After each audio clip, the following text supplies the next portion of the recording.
You're probably living your life inside a cage you can't even see. It isn't made of iron bars, no. It's made of the smiles and nods and validation you're constantly chasing from other people. You've told yourself it's just your personality, that you're just a good person. But what if I told you it's a psychological trap, and it's costing you absolutely everything? I want you to really think about this for a second. Someone else bumps into you, and the first words out of your mouth are, "I'm sorry." Why? It's a reflex, right? But it's not random. You apologize because on some deep, subconscious level, you believe that your very existence, the physical space you occupy, is an inconvenience to others. You are literally apologizing for being there. Let's be very clear. That's not politeness. That is a symptom. And today, we're tearing down the walls of this prison you've been living in, the relentless need for approval. This isn't self-help. This is a deep dive into the psychological programming that's running and ruining your life. Okay, let's get into it. Before you can escape this cage, you first have to understand its architecture. You have to see the bars. And that starts with defining the enemy. See, your brain is running on some seriously ancient software. For our ancestors, getting kicked out of the tribe wasn't just embarrassing, it was a final outcome. Game over. So the brain evolved this incredibly powerful mechanism that prioritizes group acceptance above everything else, even your own autonomy. But in our modern world, that survival trait has mutated into a chronic, self-sabotaging pattern. Your self-worth, it isn't even yours anymore. It's on loan from every single person you meet. And this trap, it wasn't built overnight. Oh no, it was constructed brick by painful brick throughout your childhood. If love and safety were conditional, if you had to earn them by being quiet or good or just not a problem, your brain learned a critical and deeply flawed lesson. My authentic self is not worthy of acceptance. So you built a representative, a people-pleasing avatar, to send out into the world in your place. And this, right here, illustrates the central, cruel paradox of the whole thing. The more you chase approval, the less you're respected. Neediness is never a high-status trait. By constantly looking for validation, you are broadcasting to the world that you don't trust your own value, and you're basically asking them not to trust it either.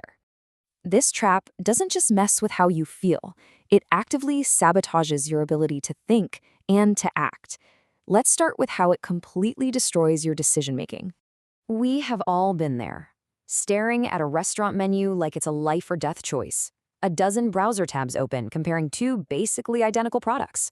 A career crossroad that you've been stuck at for months, maybe even years. You think the problem is having too many options. You are dead wrong. The problem isn't the options. The problem is the insane cognitive load you're putting on yourself. An approval seeker isn't just asking, what do I want? No, they're running this constant, exhausting background calculation. What will they think? What choice makes me look smart or successful? What if I pick the wrong thing and someone disapproves? This isn't decision-making. It's a social survival simulation, and it burns through your mental energy until there is nothing left. And these are the nasty little subroutines that keep you frozen. Perfectionism, that's not about having high standards. It's about a paralyzing terror of being judged. Loss aversion, a famous cognitive bias, gets hijacked. You're not afraid of losing money anymore. You're afraid of losing social points. And escalation of commitment? Well, that's you pouring more time and energy into a dead-end job or a toxic relationship, because quitting would mean you'd have to publicly admit you were wrong, and the thought of that disapproval is just too much to bear. Okay, so let's translate this cognitive cost into something a little more tangible, something you can count. Let's talk about the numbers in your bank account. Because being nice and avoiding conflict comes with a price tag you can't even begin to imagine. 40%. Let that sink in. 40% of people never negotiate their salary. And what are the top reasons? Fear of conflict, fear of seeming greedy, fear that the other person won't like them. In other words, the fear of disapproval is literally making them poorer every single day. Now look at this table. I mean, really look at it. A single, uncomfortable, 5-minute conversation at the start of your career can be the difference between a comfortable retirement and decades of struggle. By accepting that first offer just to be agreeable, you didn't just lose $5,000. You lost every single raise that would have compounded on top of it for the rest of your life. You literally sacrificed hundreds of thousands of dollars on the altar of being liked. And here is the harshest truth of all, the real gut punch. 85% of the time a candidate asks for more money, they get it. The risk that you are so terrified of taking It's almost entirely in your head. Companies expect you to negotiate. They budget for it. Your fear is costing you a fortune to avoid a threat that, most of the time, isn't even real. And the research on this is crystal clear. People who score high on agreeableness, that's the clinical term for people pleasers, and neuroticism, those who feel negative emotions more intensely, they consistently earn less over their entire lifetimes. Your personality isn't just a set of preferences. When you're in the social validation trap, it becomes a financial ceiling. But the trap doesn't just stop you from earning money. Oh no, it's more clever than that. It also makes you waste it in a very specific, psychologically damaging way. Let's call it the vanity tax. Every major purchase you make has two components. There's its utility, what the product actually does for you, and then there's its signal, what the product says about you.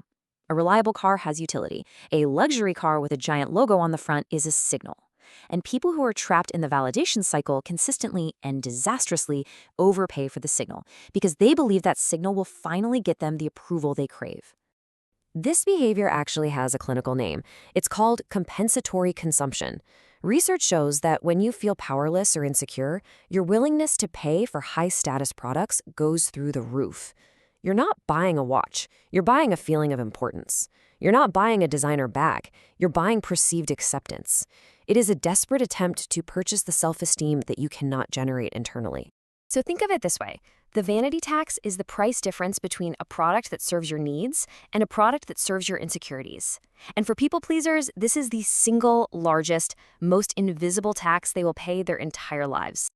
So that's the diagnosis, the cognitive paralysis, the financial drain, the psychological burden, the whole ugly picture.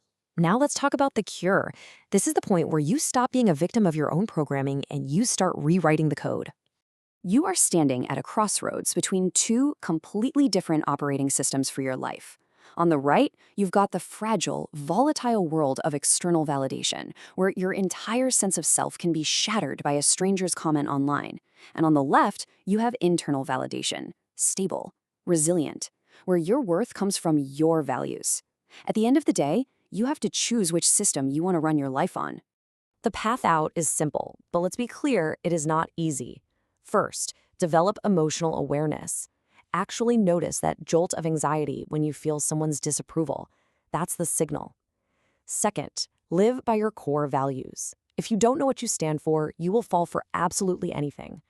Third, practice assertiveness. Start small. Say no to a tiny request. State an opinion in a meeting without immediately apologizing for it. And fourth, and this is the big one, embrace imperfection. The frantic pursuit of a perfect social image is the engine that powers this entire trap. You have to give it up. So this is the question you're left with. The cage is unlocked. The door is wide open. Your old programming, that ancient survival instinct, it's going to be screaming at you to stay inside where it feels safe. It will tell you that the disapproval of others is a threat you cannot possibly withstand. But it's lying. The real threat was never outside the cage. The real threat was the cage itself this entire time. So the question is no longer what they will think of you if you walk out.